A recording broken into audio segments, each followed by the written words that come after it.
What's up, people, friends, whoever watches? Thank you for tuning in. This one's about you can have the best laid plans for life and shit can still happen. For instance, as you know, taking care of my mom.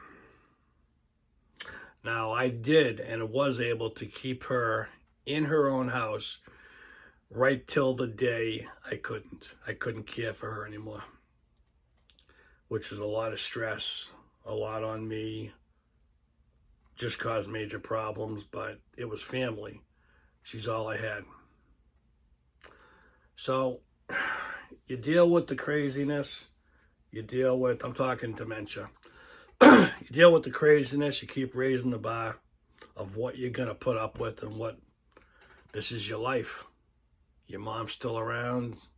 As long as she's not trying to kill you, stab you, or shoot you, you deal with it. That's all there is to it. And nobody else knows unless you're living with it. That's for sure. God, I learned so much.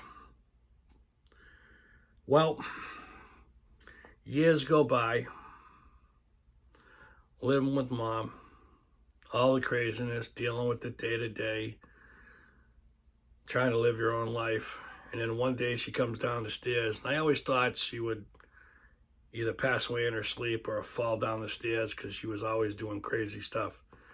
But she comes down the stairs, and we had 14 stairs. We still had her bedrooms upstairs in the house. She comes downstairs and she says, I think I did something to my foot.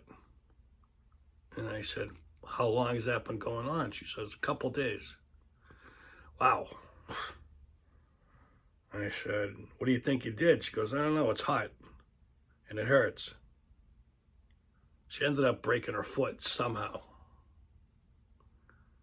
Well, little did I know, that was the last time she'd ever be in the house. So I was always trying to get her help, and she was always fighting me, because in her mind, I was trying to put her away. That's what happens with the dementia.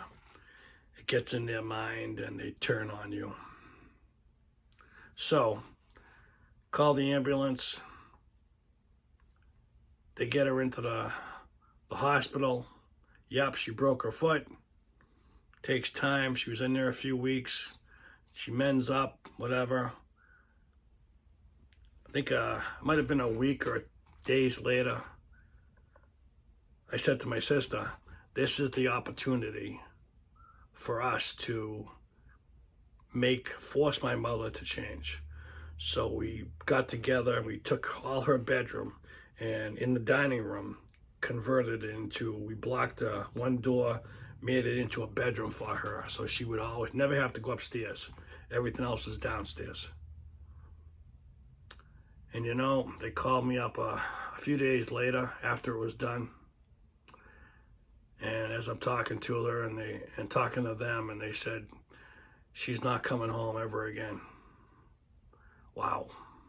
Because they finally saw the dementia and how crazy and at what level it was. And she needed more help than what I could provide.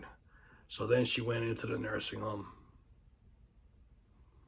And I swear, I mean, she was bad. I swear it was the drugs to keep her calm that I was putting up with when they put her on stuff, and she just got downhill fast. Because the stories I heard were crazy. She was violent. I don't know. Maybe it was because I was her son or what, I don't know, but she got bad and got bad quick. But they had her on a lot of drugs. The poor woman, I mean, every day I was going to visit her, but there was right after her violent streak, they had her on, she was basically comatose. And I said, you know, are you ever going to let her wake up? I was starting to get pissed. I was like, you know, I know you keep her calm and sedated, but the poor woman shouldn't sleep the rest of her life away. You know, and if I wasn't there, they probably would have kept her there like that, just to keep her out of their hair. And it was tough. It's tough to watch.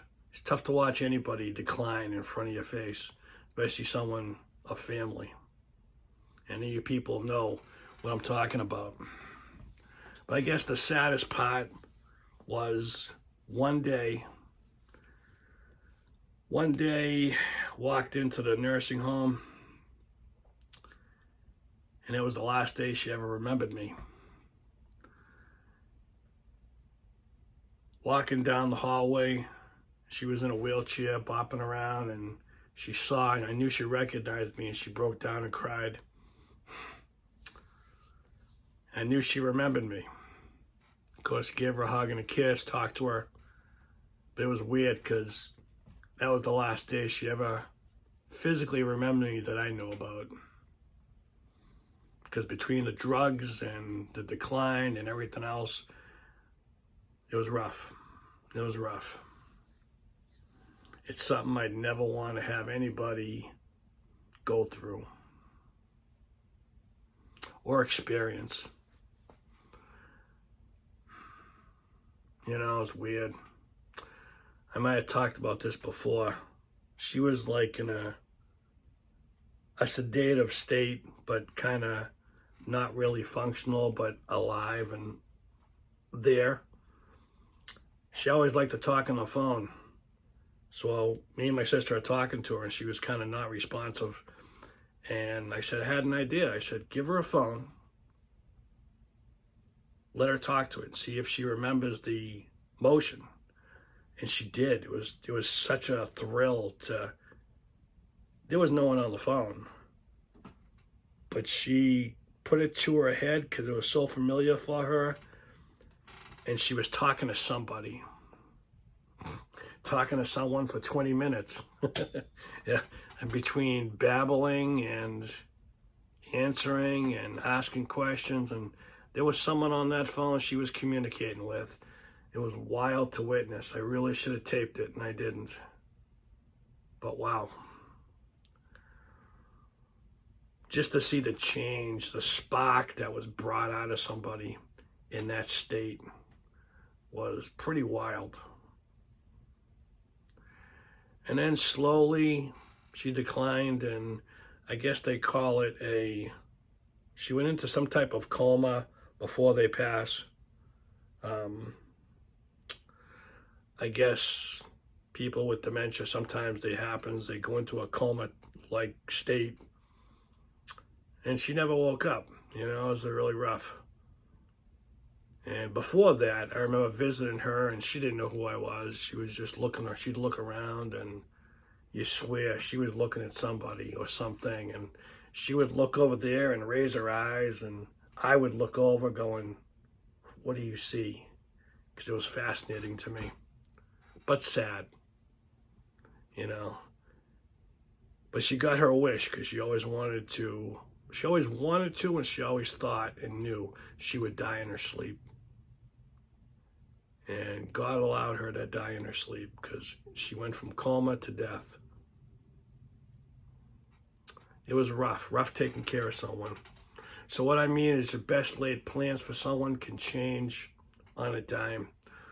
Always have them because they're a good reference. Keep trying. And then there's another power that takes over in life. And then you're on autopilot. Someone else is taking over, and there's nothing you can do. It's rough. So, like I say, enjoy the people you have around you, because you never know.